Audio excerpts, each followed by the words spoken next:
Are you wondering how to stay consistent with your goals? If you've ever set a goal that you genuinely care about and you still struggle to get through and keep working on it, you are not alone, and this video is for you.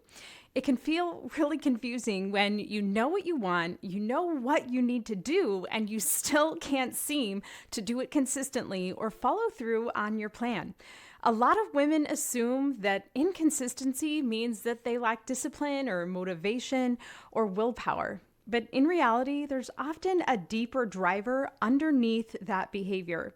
Your nervous system plays a bigger role in follow through and motivation than most people realize. When your nervous system is dysregulated, it can push you toward patterns like procrastination, perfectionism, overworking, avoidance, or just shutting down and abandoning your goal altogether. My name's Amy Shield. I help smart, capable women feel as confident on the inside as they look on the outside. By the end of this video, you'll understand why pursuing goals can feel harder when your nervous system is dysregulated, what that can look like in real life, and how to support yourself in a practical, skills-based way so that you can keep making progress toward your goal even when things feel difficult or you feel discouraged.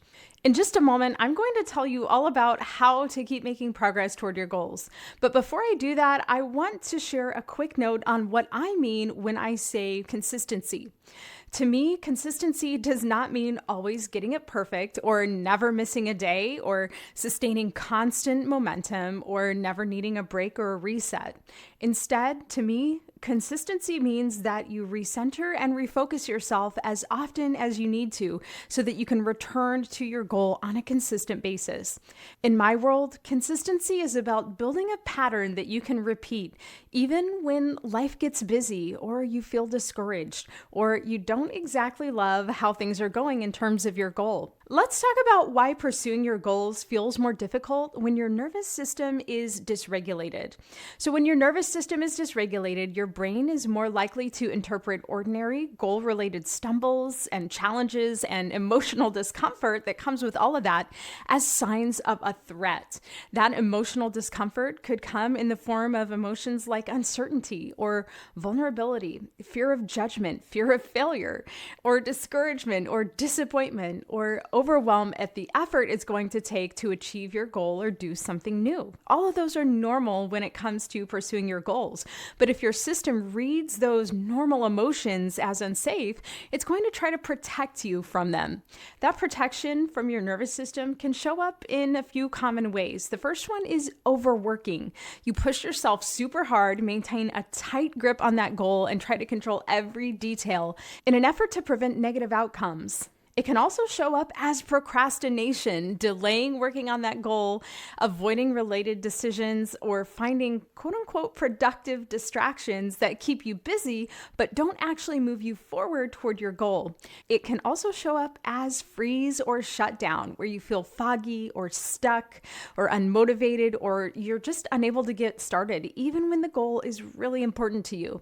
Now, I want you to hear this. None of those patterns make you lazy. They're actually protective patterns that your brain and your nervous system are generating because they're trying to help you, even when you don't actually need the help. These protective patterns can be deeply ingrained, highly practiced, and they can feel very, very convincing in the moment. Now, if you'd like a deeper explanation of nervous system regulation and how to navigate your own fight, flight, or freeze modes, I'll link another video here in the screen and also down in the description for you to check out. Let's talk about how nervous system dysregulation disrupts your follow-through when you're pursuing your goals. Even if you are smart, capable, and used to achieving great things, dysregulation changes how your brain operates in a few important ways. First, motivation becomes unreliable. When your system is in protection mode, motivation often feels inconsistent. Some days you can push yourself, get things done, and just generally kick butt. But on other days, you avoid, procrastinate, or shut down. That doesn't mean there's something wrong with you. It means your nervous system is sensing what it perceives as a threat and responding accordingly. The second way is that thought patterns and focus shift. So, when your nervous system is talking to you about what's going on, you might notice things like all or nothing thinking, or a tendency to focus more and more on what could go wrong, or maybe you get stuck trying to plan the perfect approach and end up overplanning. Inconsistency in pursuing your goals often looks like a time management problem on the surface, but underneath, it's often rooted in a dysregulated nervous system. Third, self-trust is diminished. When you make plans and don't follow through, it's easy to start believing that you can't rely on yourself. Tell me if this sounds familiar. You set a goal with tons of initial excitement, and then that often ends up melting into stress and disappointment over time because you're carrying the mental weight of past inconsistency into your present efforts at pursuing a new goal. That's why the solution is really just to try harder or take action, as the experts so often like to tell us. That's terrible advice for someone whose nervous system is telling them subconsciously with every fiber of their being not to take action. If your nervous system is dysregulated, the solution is not to just try harder or just take action. The solution is actually to support yourself differently so that you can take action. You can't put the cart before the horse when your nervous system is dysregulated. Here's a quick note about confidence versus self-confidence when it comes to pursuing your goals. Now, this distinction is important because many people confuse the two and end up targeting the wrong problem. So confidence is based on your past. Confidence grows through acquiring skills and experience and building up evidence of what you're capable of. That's why you can feel really confident in some areas of life and super shaky in others. Self-confidence, on the other hand, is based on your future. Self-confidence is your capacity to trust yourself, to navigate whatever comes up. When self-confidence is low, goals feel higher stakes than they need to because you're not trusting yourself to navigate the outcome if things don't turn out the way you want. You might think that you're afraid of failing. However, what people are usually actually afraid of is this. They're afraid of how they will feel if they fail. They're afraid of what they will make failure mean about themselves, and they're afraid of how they'll handle it if things don't go the way that they want. This is another reason why just take action advice doesn't land or work for everybody. Sometimes not taking action isn't the issue. Your nervous system's response to the perceived risk of action is the actual issue that needs to be addressed. Okay, so here is a practical framework for how to stay consistent with your goals. Regulate first, then build follow through. You don't need some complicated system to further distract you from making progress on your goals. That is actually a topic for a whole other video. Instead, what will help you is a repeatable sequence that helps you move away from protection and toward progress. The first step in this process is to identify the pattern that you're experiencing. Start by being honest with yourself about what's happening, but without judging yourself. Remember, this is a protective pattern that your brain and your nervous system are using to try and keep you safe. It's not a character flaw. In terms of the pattern, ask yourself what exactly you're experiencing. Maybe you're in overdrive, pushing yourself hard, gripping tight, and trying to force results. Maybe you're in avoidance mode, delaying, distracting, and telling yourself things like, I'll work on it later. Or maybe you're in shutdown mode where you feel foggy or stuck or numb, or it's just hard to initiate getting started. Now, I want to be really clear here. This is not about labeling yourself. It's about recognizing your nervous system's state so that you can respond effectively. Step 2 is to learn to support yourself during a stress response. Learn to support yourself when your nervous system is keeping you from making progress on your goals. So when your stress response is active, fight, flight, or freeze modes could very well be running the show. Self-regulation is what helps calm down that nervous system and bring your thinking brain back online. It helps you shift into a state where you can respond thoughtfully instead of reacting out of fear. When it comes to nervous system regulation practices, I always encourage people to use the ones that work best for them. If you need a bit of a refresher on nervous system regulation, I'll link a video here on the screen and also down in the comments for you to check out. Step number 3 is to expect to feel emotional discomfort and work with it on purpose. This is where most advice around achieving your goals falls short. Even when your nervous system is better regulated, pursuing your goals still involves emotional discomfort. That's just part of the package. You might feel emotions like uncertainty about the outcome, or vulnerability about being seen or trying something new, or disappointment if your progress is slow, or maybe even embarrassment about being a beginner. Maybe you feel frustration when things are more difficult than you had expected or planned for. You don't need to eliminate those emotions in order to move forward. Instead, build your capacity to experience them and keep going anyway. That capacity is what I call resilient discomfort. Resilient discomfort is an emotional state where you're willing to face and experience some types of discomfort because you recognize that doing so supports your growth and your goals over time. Now, if the idea of resilient discomfort sounds really intriguing to you, you are in luck because I'll be publishing a video soon that is all about resilient discomfort and why it's important and how to generate it. I'll link it down in the description of this video once it's live. Step number 4 is to make a decision on your next best step and then take one little action to move that goal forward. This is where consistency is built. You make a decision one next step at a time, one small step that's small enough to do without negotiating with yourself for 2 hours or feeling like you have to take a giant step forward. Progress is made in small steps. Maybe you start with a step that just takes 5 or 10 or 15 minutes to complete. It's not some big grand plan that you have to execute today or take some gigantic leap forward. Instead, it's a small, concrete move that you can finish today to get moving and start building momentum toward your goal. Here are a few examples. Maybe you just open that document and write one paragraph, or put on your shoes and walk for 10 minutes if you have a fitness-related goal.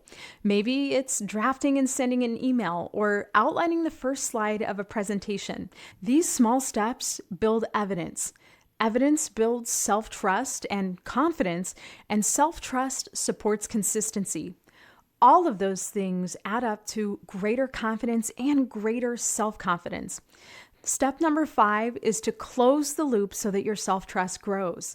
After you take that step, take 30 seconds to reflect on it. Ask yourself, what helped me follow through today? What made it harder than it needed to be? And what's one adjustment I can make next time to make my progress more consistent? This is not about self-criticism. It's about building awareness and creating a personal playbook that supports you over time. Sometimes it's easier if we have some examples to look at. So here are 3 real-life examples. First, maybe it's a work presentation. Let's say you have a big presentation coming up and you're capable and you know your material, but you still find yourself overworking the slides, rewriting almost every sentence, and staying up way too late preparing for this presentation. If your nervous system is activated, overworking can feel like a responsible choice. Underneath the surface, though, it's often an attempt at self-protection that's disguised as hard work and commitment. Your brain is trying to avoid judgment or criticism or embarrassment by overworking and trying to guarantee perfection in your performance and your presentation. Here's what it can look like to support yourself in this kind of a scenario. Regulate your nervous system first, even briefly, so that you're not building your presentation in a fear state. Decide on the next step. Maybe that sounds like I'm going to finalize these first 3 slides and then move on within the next 10 minutes.